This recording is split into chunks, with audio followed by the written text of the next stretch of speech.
Salut à toi et bienvenue dans cette séance de vidéo où je vais t'apprendre aujourd'hui à connaître les différents types d'exchange centralisés et les différents types d'exchange décentralisés. Dans les vidéos précédentes, nous avons vu comment créer un compte Binance, comment sécuriser son compte Binance, comment vérifier son identité sur son compte Binance.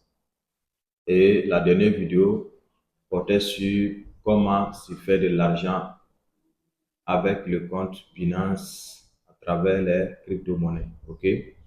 Donc, cette formation, à la sortie de cette formation, tu sauras quel exchange centralisé ou quel portefeuille décentralisé il faut utiliser quand tu veux te lancer dans les crypto-monnaies. Donc, sans plus tarder, j'ai conçu une formation où je vais vous montrer pas à pas les différents types d'exchanges centralisés et de portefeuilles décentralisés dans le monde. OK? Donc, voici la liste des exchanges centralisés et les portefeuilles décentralisés les plus utilisés et les plus connus dans le monde. OK? Dans la vidéo précédente, nous avons vu qu'est-ce qu'un exchange centralisé ou CEX ou CEX, en abrégé CEX. Un exchange centralisé, on a dit, c'est une plateforme centralisée. C'est un site ou une application qui permet d'acheter, de vendre et de conserver ses crypto-monnaies. OK? Et si tu prends l'exemple avec le classique, quand tu utilises Binance, c'est comme tu crées ton compte, tu déposes de l'argent. OK? Tu déposes de l'argent par carte bancaire ou par les moyens de paiement mobile. Tu achètes les monnaies, quelques crypto-monnaies, quelques bitcoins, Ethereum, peu importe la crypto-monnaie que tu veux. OK?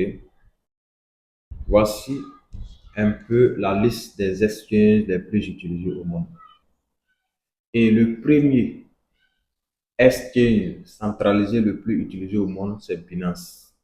C'est la plus grande plateforme au monde. Et elle propose plus de 500 cryptos à sa plateforme avec des frais très bas. Raison pour laquelle beaucoup de personnes l'utilisent en fait. Binance est très populaire en Afrique et accessible partout en Afrique ici. Et le deuxième, nous avons Coinbase. Coinbase est très populaire aux États-Unis. OK? Très utilisé aux États-Unis.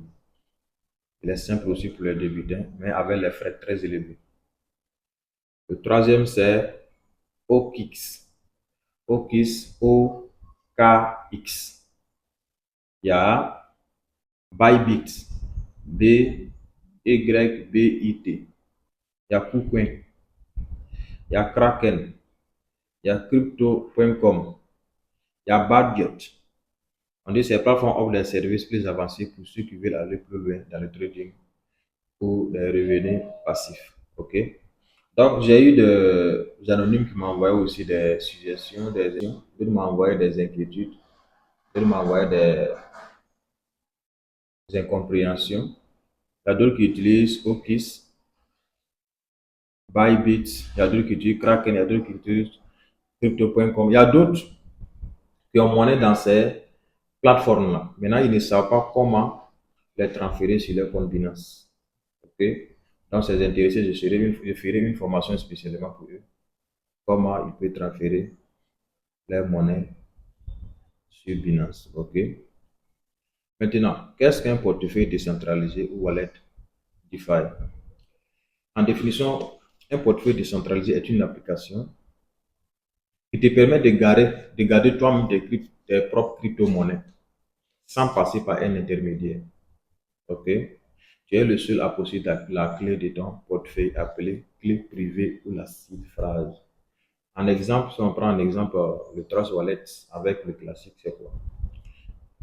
Si tu utilises Trust Wallet ou MetaMask, comme tu crées un portefeuille qui t'appartient totalement, tu n'as pas besoin d'email, ni de carte bancaire, ni d'identité. Tu reçois ta chiffre, les 12 mots clés que tu as. C'est toi seul tu as. C'est toi seul tu peux accéder à ton portefeuille. Ok.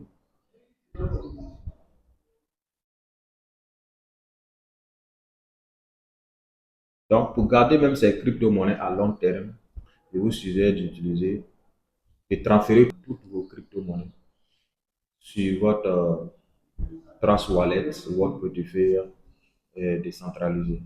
Parce que c'est plus sécurisé plus que sur Binance. Ok. Donc, si tu veux garder tes crypto-monnaies à long terme, c'est le meilleur moyen de le faire. Et voici quelques exemples des wallets décentralisés les plus utilisés au monde. Et le plus connu et le plus utilisé au monde, c'est Trust Wallet. Il est très simple. Il fonctionne sur tout, Android, sur iPhone. Même tous les débutants peuvent utiliser ces crypto-monnaies. Garder ces crypto-monnaies sur Trust Wallet. Le deuxième, c'est MetaMask, très populaire, surtout pour accéder aux applications DeFi sur Ethereum. Fonctionne comme une extension sur navigateur ou une application mobile. Le troisième, c'est Coinbase. OK? Coinbase Wallet.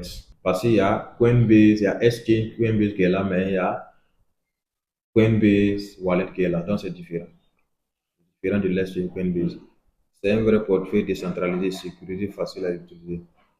Il y a Rabi Wallet, il y a Rainbow Wallet, il y a Argent, il y a Safe. Donc, ces wallets sont les plus avancés utilisés pour ceux qui veulent plus de sécurité ou de fonctionnalité. OK?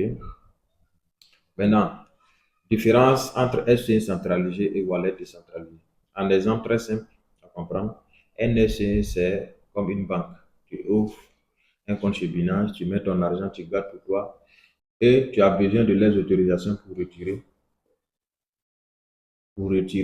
ou envoyer. Un wallet, par contre, un wallet décentralisé, par contre, c'est comme garder ton argent dans un coffre personnel sur soi. OK? Tu as la clé, qui est les 12 mots-clés, la phrase personnelle, et personne ne peut toucher. Si tu perds la clé aussi, tu perds tout. Donc, à toi de savoir bien conserver.